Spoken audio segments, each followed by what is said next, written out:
السلام عليكم ورحمة الله وبركاته. حياكم الله يا حبايبنا الغالين، وكل من يشاهد الفيديو ده ربنا يبلغنا وإياك الشهر الكريم أجره وفضله وصالح أعماله يا رب العالمين. ومن لم يعد عليه الشهر ربنا يتغمده ويتولاه بواسع رحمته يا الله. صراحة في قصة أنا بعتبرها عبرة الدهر وحصلت معانا، وهي روشتة بسيطة جدا وعلاج بسيط جدا لأي شخص بيعاني من الهم وبيعاني من ضغوطات الحياة، لأنه أنا أرى إنها هي عبرة للدهر. والقصة كالآتي ببساطة: حصلت معانا العام الماضي إبان تغطيتنا لإحدى البرامج الخيرية في إحدى أقاليم السودان. مشينا لقرية وكان حالة يعني متواضع جدا، وأهلها صراحة في حوجة، لكن رغم الحوجة ورغم الظروف قالوا لنا لو دارين تعملوا خير أول حاجة أبدوا بالعم عبد الرحيم، امشوا للعم عبد الرحيم.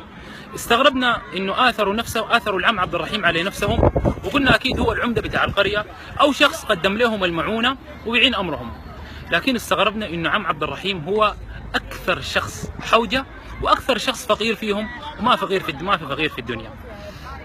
لما مشينا لعم عبد الرحيم، العم عبد الرحيم هو رجل قصته لا توجد الا في كتب الصالحين او سيره الصالحين، رجل ببساطة من تربة الصالحين والصحابة دخرته الأقدار للزمان ده عشان يكون عبرة وحكمة لنا نشوف المعنى الحقيقي لإيثار النفس ولفضائل النفس وللإنسانية العليا.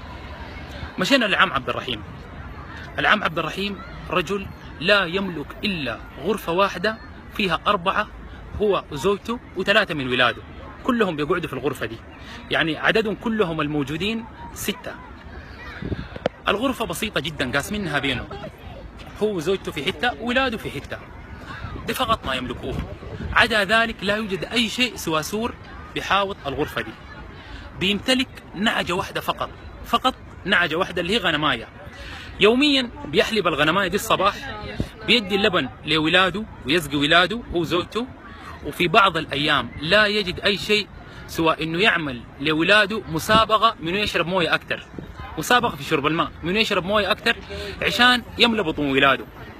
وان ربنا اكرمه في بعض الاحيان لقى له خبز، لقى له رغيف مع حاجه ثانيه، ده بيعتبر كرم كبير جدا من ربنا. عم عبد الرحيم بيطلع الصباح ما عنده وظيفه ثابته، يوم بيشتغل عليه كارو يوزع المويه، يوم بيغسل العربات، يعني على باب الله الحاجه اللي بيلقاها بيشتغلها، ما عنده اي مشاكل. رجل في الحوجه دي لما مشينا له قلنا حيتهلل وجهه وحيفرح جدا بانه جيناه. لما مشينا له وعرفناه بنفسنا قلت له انا ابنك سؤال الذهب، واحنا مجموعه جايين يعني ما عندنا فضل على احد، مجرد دارين نقدم خدمه من خلال جمعيه وبرنامج.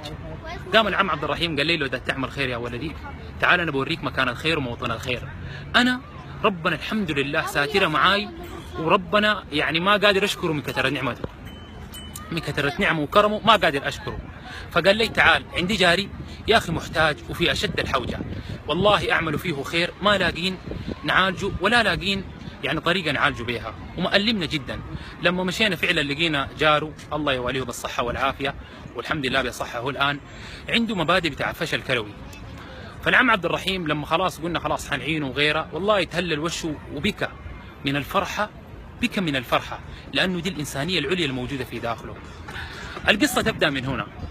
لما مشينا واحنا طالعين قال لي يا ولدي سوار الذهب ماشي وين؟ قلت له والله ماشيين يا عم عبد الرحيم، لكن احنا لازم نقدم لك حاجة. قال والله ما بتمشوا، قال والله ما بتمشوا، انتوا جيتوا وعملتوا عمل خير لازم نكرمكم. استغربنا قلنا الراجل يعني ما عنده اي حاجه ويعني حيكرمنا بشنو؟ قلنا نخش. لما خشينا قعدنا وبكل راحه وبساطه قدم لنا مويه، والعبره ما بالمويه او بغيرها، لكن جمال الحاجه في روحها، والنعمه جمالها في روحها وعبرتها بروحها. فالمويه كانت والله ابلغ من اي حاجه على بطوننا وعلى نفوسنا من العم عبد الرحيم. قلنا نتحرك ونمشي، قام العم عبد الرحيم حلف ورفض، قال والله تتغدوا. هنا كانت مفاجأة بالنسبة لنا واستغربنا، قال أيوة والله ما تتحركوا إلا لما تتغدوا. يعني هذا الرجل الموضوع أصبح أبعد من مجرد الكرم، وأبعد من مجرد عادة من الممكن الزول يقدمها في الحياة، أو فضيلة من الممكن الزول يقدمها في الحياة. مشينا للعم عبد الرحيم وقاعدين، قام العم عبد الرحيم عمل شنو؟ قام الغنماية الوحيدة اللي بيمتلكها ضبحها لنا. أي والله الغنماية الوحيدة اللي بيمتلكها ضبحها لنا العم عبد الرحيم.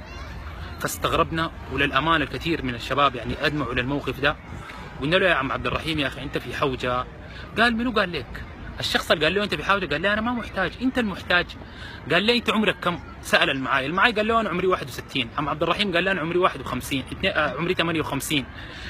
قام عم عبد الرحيم قال للمعاي انت عندك صحتك فيها شيء؟ قال لي انا عندي سكري. عم عبد الرحيم قال لي انا ما عندي سكري، انا اغنى منك ولا ما اغنى منك؟ لا عندي سكري لا عندي ضغط، انا في الصحه اغنى منك ولا ما اغنى منك؟ الصحه بتشتري بقروش؟ قال لي لا. قال لي يبقى مش ربنا اغناني واكرمني كرم كبير في الحته دي؟ دي القناعه بتاعت عمنا عبد الرحيم. لما قلنا له يا عم عبد الرحيم يعني ده رزق ولادك والحاجه الوحيده تطبخها لنا اللي هي الغنمايه، قال لي يا ابني يا سوار الذهب انا ربنا خلال كم 50 سنه انا عايش يوميا بيكرمني ويوميا ساتره معاي، تفتكر انه بكره او بعده ربنا حيمنع رزقه عني؟ لا والله ما افتكر كده ابدا. ده كان ردام العم عبد الرحيم.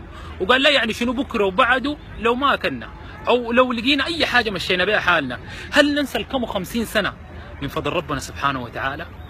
ده كان جواب العم عبد الرحيم. العم عبد الرحيم قدم لنا درس كبير جدا جدا جدا، واحنا للامانه مشينا قلنا نعينه، لقيناه انه هو اعاننا على حياتنا وقدم لنا درس سيبقى خالد في نفوسنا. انا اعتقد يعني انه السعاده اللي احنا شفناها في العم عبد الرحيم وابنائه وزوجته، الضحكه والرضا وكم السعاده اللي عايشينها، صراحه يعني ادانا درس انه العبره في الحياه ما بكم النعمه ولكن بروحها وبمقدارها وببركتها، دي العبره في الحياه. وانه الانسان لو كانت نفسه واسعه ده اكبر غنى موجود في الحياه، لانه مشينا لناس عندهم من الجاه والسلطان والغنى ما شاء الله، لكن اقول لك انا متضايق لانه نفسه ضيقه مش لانه هو متضايق. والعم عبد الرحيم رغم انه قاعد في حاجه تعتبر ككوخ، ولكن لانه نفسه واسعه في اعتبار النفس، الكوخ ده قصر، واللقمه البسيطه دي بالنسبه له اجمل واكبر مائده لانه غني بالنفس. واذكر يعني الحديث القدسي اللي كان فيه خلاف عليه يعني على محمد متولي الشعراوي اترسخ، وللامانه استلهمته من العم عبد الرحيم لما قال يا ابن ادم خلقت لك رزقك فلا تتعب وقدرت لك قدرك فلا تيأس. يا ابن آدم خلقت السماوات والأرض في 6 أيام ولم يعيني خلقهن، أيعيني رغيف عيش نسوقه لك؟ يا ابن آدم أنا لم أنسب الرزق من عصاني وما بالك بمن أطاعني. يا ابن آدم اقنع بما كتبته لك، اقنع بما كتبته لك، لأنك إن لم تقنع وعزتي وجلالي أسلطن عليك الدنيا تجري جري الوحوش ثم لا تنل إلا ما قسمته لك. وإن قنع أرحت همك اللي هو تفكيرك وبدنك اللي هو جريك وكنت عندي محمودة. يا ابن آدم أنا لم أطلب منك عمل الغد لتطلب مني رزق الغد. العم عبد الرحيم يترسخ فيه الحديث ده، وكل كلمة في الحديث ده وجدناها في العم عبد الرحيم. والله إنه هذا الرجل في قمة السعادة، ولا عايز مننا نصوره ولا عايز مننا يعني ننشر قصته ولا عايز أي حاجة، راضي ومرتاح بالحاجة البسيطة دي.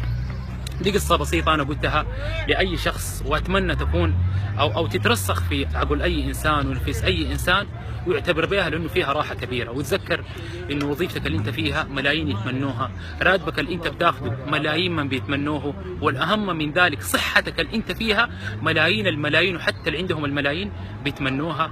ربنا سبحانه وتعالى ما ظلم عباده، ولكن نتدبر في الحاجات الإيجابية اللي أدانا لها ربنا ونتفكر فيها، حنلقى خيره كثير جدا جدا جدا.